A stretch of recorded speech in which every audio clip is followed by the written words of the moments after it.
Allô mes amis, mes belles âmes phénix dans ce parcours flamme jumelle.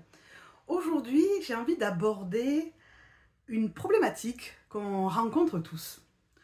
Franchement, si vous ne l'avez pas rencontré, levez la main, parce que là, qui est de comment parler de ça avec les personnes de votre entourage qui ne sont pas dans un parcours flamme jumelle. Je discutais via Messenger avec l'une d'entre vous, qui me disait que pour elle, dans la 5D, elle était en couple avec son autre. Mais dans la 3D, ce n'était pas le cas. Et donc, comment répondre aux questions de son entourage? C'est, ben alors, tu es encore toute seule, tu es célibataire. Alors qu'à l'intérieur, pour elle, elle est avec quelqu'un. Enfin, ce lien fait qu'elle ne peut pas être avec quelqu'un d'autre. Et on est beaucoup comme ça, à sentir que les autres n'ont plus aucun intérêt pour nous, même si notre autre n'est pas avec nous, même si on est en séparation, on pourrait être avec personne d'autre. Il y en a qui arrivent à aller avec d'autres, il y en a qui n'y arrivent pas. Tout est ok, chacun son chemin. Vous savez, je vous ai expliqué tous les possibles qui existent. Tout est ok, on ne se juge pas les uns des autres, c'est chacun son parcours. Mais effectivement, ce lien est compliqué à expliquer. Et je pense que la première chose, c'est d'accepter que ce lien n'est pas compréhensible des personnes qui ne sont pas dans un parcours flamme jumelle. Voilà. Je pense que c'est vraiment le premier truc à comprendre, à accepter, à vraiment accueillir pour soi, c'est que vous ne pouvez pas espérer que quelqu'un qui n'est pas dans un parcours flamme jumelle vous comprenne. Alors vous allez avoir des personnes pleines de bienveillance qui vont essayer de vous comprendre, mais il va toujours manquer un petit quelque chose, parce que ce lien est tellement particulier et ce parcours est tellement particulier aussi, que même si les personnes font des efforts pour vous comprendre, ils ne peuvent pas vous comprendre. Vous voyez, la compréhension, ils peuvent vous accueillir, ils peuvent être dans l'empathie avec vous, ils peuvent vous soutenir, mais comprendre, ça dépasse, c'est quelque chose qu'ils n'ont pas expérimenté. Je pense, mettez-vous ce terme-là, l'expérimentation, c'est-à-dire les personnes qui ont expérimenté un parcours flamme jumelle peuvent vous comprendre, et ceux qui ne l'ont pas expérimenté ne peuvent pas comprendre. Et là, je dis, attention, gros warning. Ouh, ouh, ouh. Cela ne fait pas de nous des êtres à part supérieurs. Ok, donc là, les petits égos qui commencent à faire parcours flamme jumelle, non, de suite vous arrêtez. Ok, parce que ça ne veut pas dire que les autres ne sont pas aussi dans un parcours flamme jumelle. Moi, j'ai presque la certitude que nous sommes tous des flammes jumelles. Sauf qu'on n'est pas tous en même temps en train de se reconnecter. Vous voyez? Pourquoi est-ce qu'on ne serait pas tous nés à deux dans un œuf cosmique? Vous voyez? Voilà, ça c'est ma petite vision à moi, mais ça c'est à moi. Donc, le fait d'être dans un parcours flamme jumelle ne fait pas de nous des êtres supérieurs. Sinon, c'est votre ego spirituel qui est content de se sentir différent, un peu important, un peu exceptionnel. Et là, vous êtes... c'est ok hein, si vous pensez ça, mais à ce moment-là, dites-vous, oui, je suis coincé dans mon ego spirituel de me penser supérieur. À la rigueur, dites-vous que vous êtes dans un chemin d'éveil spirituel différent. Mais quelqu'un qui va être dans un chemin d'éveil spirituel suite à une maladie, suite à un burn-out, suite à un éveil de conscience, n'importe lequel. Moi, quand je me suis éveillée il y a 5-6 ans, je ne savais pas à ce moment-là que j'étais dans un parcours flamme jumelle. Donc quelqu'un qui s'éveille aujourd'hui par des livres qu'il a lus, par des expériences à l'extérieur, enfin oui, quelqu'un qui s'éveille par n'importe quelle raison aujourd'hui, il n'est pas dans un parcours moins intéressant que celui qui est en flamme jumelle, et puis surtout, on n'en sait rien s'il n'est pas en train de se préparer pour son parcours flamme jumelle. Enfin, vous voyez, donc, vraiment, on enlève tous ces jugements-là. C'est-à-dire les jugements de « tu peux pas comprendre », bah oui, ils peuvent pas comprendre. Mais il y a peut-être des choses que vous ne pouvez pas comprendre de leur vie à eux. La maladie, si vous ne l'avez pas traversée, la perte, le deuil, il y a peut-être des choses que vous ne pouvez pas comprendre non plus. Seuls ceux qui l'ont traversé peuvent comprendre. Mais ça ne vous empêche pas d'avoir de l'empathie pour les autres. Donc déjà, en comprenant, en acceptant l'idée que les gens ne peuvent pas vous comprendre, déjà vous vous enlevez un poids.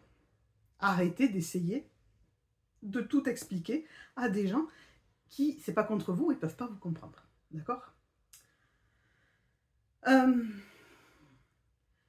Donc moi, ce que j'ai envie de vous dire, c'est avec les personnes de votre entourage, restez, ne dites pas tout. Parce qu'il va forcément y avoir du jugement sur vous, sur l'autre, sur votre relation. Parce que le jugement est un peu naturel, le jugement est lié à notre ego, à tout ça, et les gens ne sont pas habitués à faire autrement que de juger. Même, mais je te juge pas, bah, tu es déjà en train de me juger quand tu me dis que tu me juges pas. Donc, gardez un peu d'intimité sur votre histoire, d'accord? Moi, je raconte un petit peu tout, donc ma famille voit un petit peu tous les messages que je peux mettre sur Facebook et tout ça. Donc moi, je manque un peu d'intimité. Mais voilà, j'ai dit à ma mère et tout ça, je lui ai dit quelques trucs et je lui ai dit, ça c'est mon histoire, moi c'est, voilà. Je n'attends rien de toi, je te donne pas de comprendre, je te demande pas d'émettre un avis, je te demande rien, voilà, c'est mon histoire. Je ne vais pas raconter toute mon histoire avec ma famille, mais vous de votre côté, si vous êtes mal à l'aise avec certaines questions qui reviennent, je vais dire, il y a deux trucs. Le premier, c'est de vous protéger. C'est-à-dire, si vous n'avez pas envie d'en parler, vous n'en parlez pas. Ou vous sélectionnez les personnes avec qui vous en parlez. Vous ne dites pas tout. Vous voyez? Alors oui, on a besoin des fois de parler. Ben à ce moment-là, vous essayez de trouver d'autres personnes en parcours flamme jumelle. Ben, rien que sur cette chaîne, vous avez des personnes qui commentent. Donc des fois, pour avoir des interactions avec ces gens-là. Ou venir, ne serait-ce que sur mon profil Facebook ou sur des groupes flamme jumelle qui vous permettent de rencontrer d'autres personnes.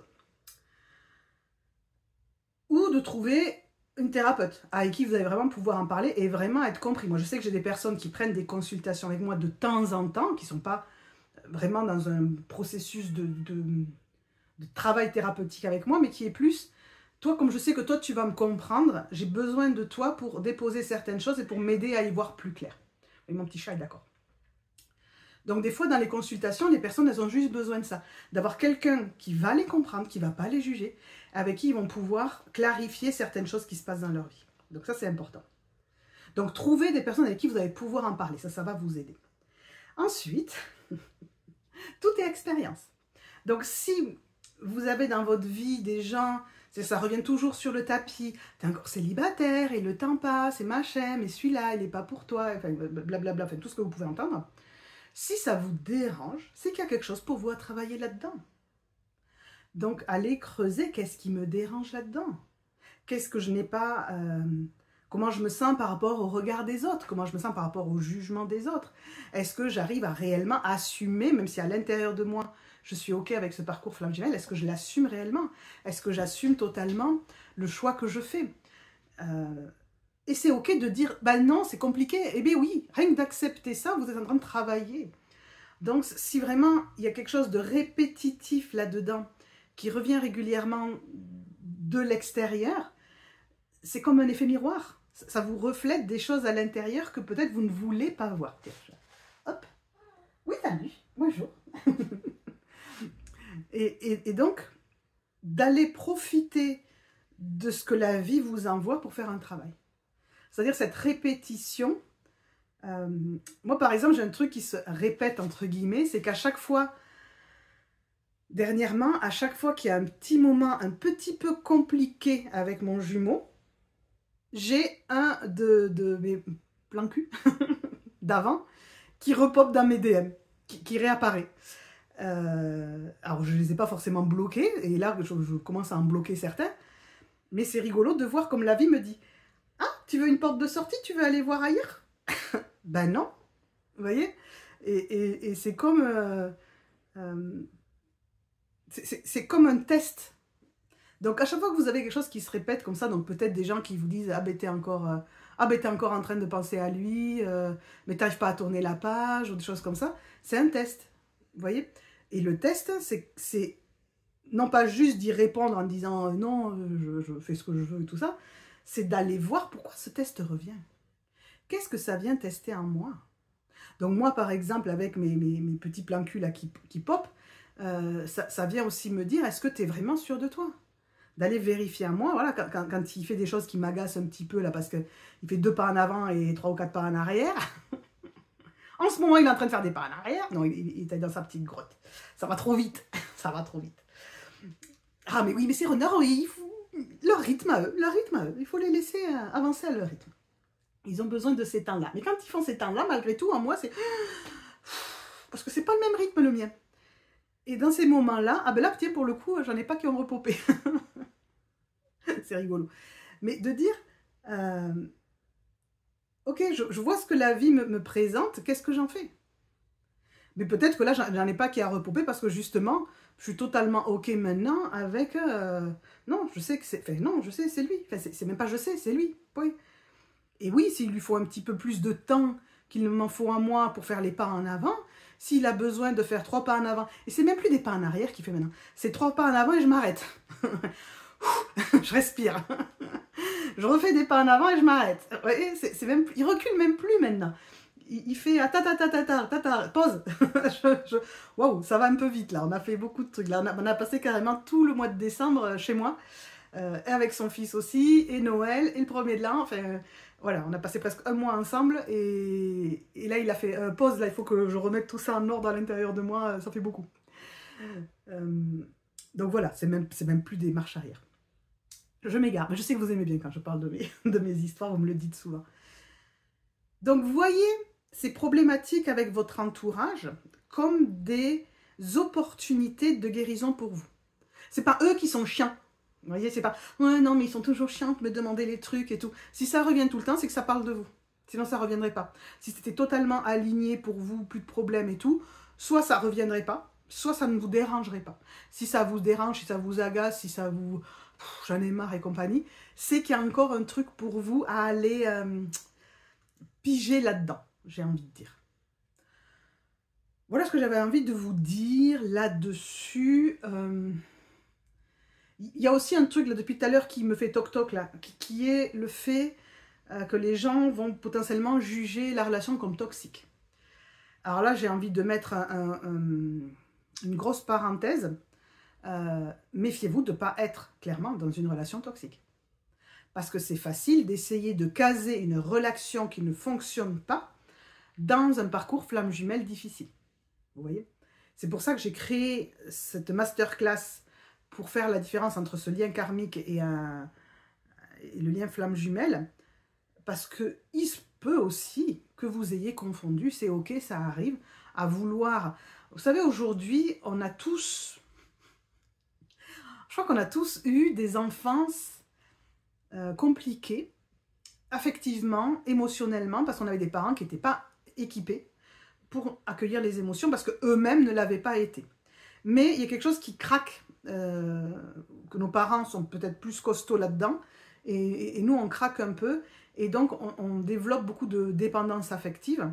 Et de ce fait-là, il peut y avoir des relations qui, en fait, ne sont pas du tout des relations flammes jumelles, qui sont des relations de dépendance affective, des relations toxiques, qui sont là pour vous enseigner quelque chose, qui sont des liens karmiques, c'est des contrats d'âme aussi, sauf que ce n'est pas un lien flamme jumelle.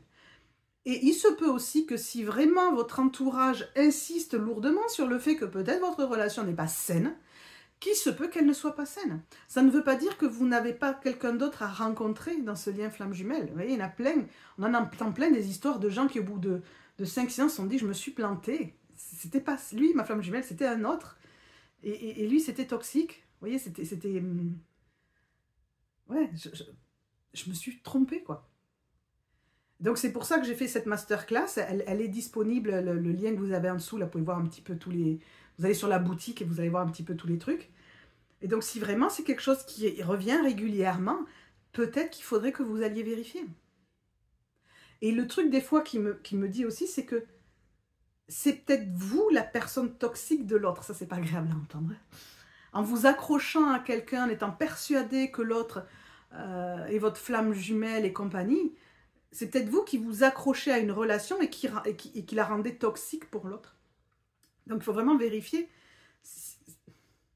à un moment donné, de lâcher ça pour arrêter d'être la personne toxique. Et c'est ok d'être la personne toxique. Je veux dire, il n'y a pas de honte à avoir. On a nos blessures. Je veux dire, moi, quand je vois ma relation avec mon ex, comme moi, j'avais une blessure de force, de trahison et donc du contrôlant, vu de l'extérieur, comme mon ex était plutôt rejet, donc à rien dire, c'était moi qui criais dans l'histoire. Et donc, c'est moi qui pourrais être vue comme la personne toxique de l'histoire si j'étais tout le temps, si j'avais passé tout mon temps à vouloir le contrôler, lui crier dessus, etc. Moi, des fois, je vois la relation de 2 personnes de ma famille que je ne citerai pas, où la femme a passé les 60 ans de sa vie à dire à son mari ce qu'il devait faire, voilà, la baguette, quoi. Et pour moi, c'est une relation, voilà, la femme est toxique pour l'homme. Mais en même temps, l'homme a accepté ce truc. Donc, c'est pas grave quand je vous dis que vous êtes peut-être la personne toxique, qui est celle qui s'accroche à l'autre et qui ne permet pas à l'autre de se libérer. C'est ok. Ça veut juste dire que vous avez quelque chose là-dedans à lâcher pour pouvoir continuer à avancer et peut-être pouvoir rencontrer cette personne qui est là et qui attend que vous soyez disponible pour la voir. Voilà, ça peut être ça aussi. Donc, écoutez un peu ce que disent vos proches, non pas parce qu'ils ont raison, mais parce qu'il y a peut-être quelque chose, un message pour vous à travers ça. C'est-à-dire que l'univers utilise tous les canaux à sa disposition pour vous envoyer des messages. Donc, écoutez-les. Et après, faites-vous votre propre idée et écoutez votre tréfonds. Parce que ce lien flamme jumelle, quand on s'est reconnecté, on ressent un truc. Et que quand on l'évoque, ben voilà, on le sait. Voilà, c'est une évidence, quoi. Voilà ce que j'avais envie de vous dire dans cette petite vidéo. J'espère que vous allez bien, que votre année se passe bien, ce début d'année. Et donc, je vous fais un petit bisou et je vous dis à très bientôt. Ciao!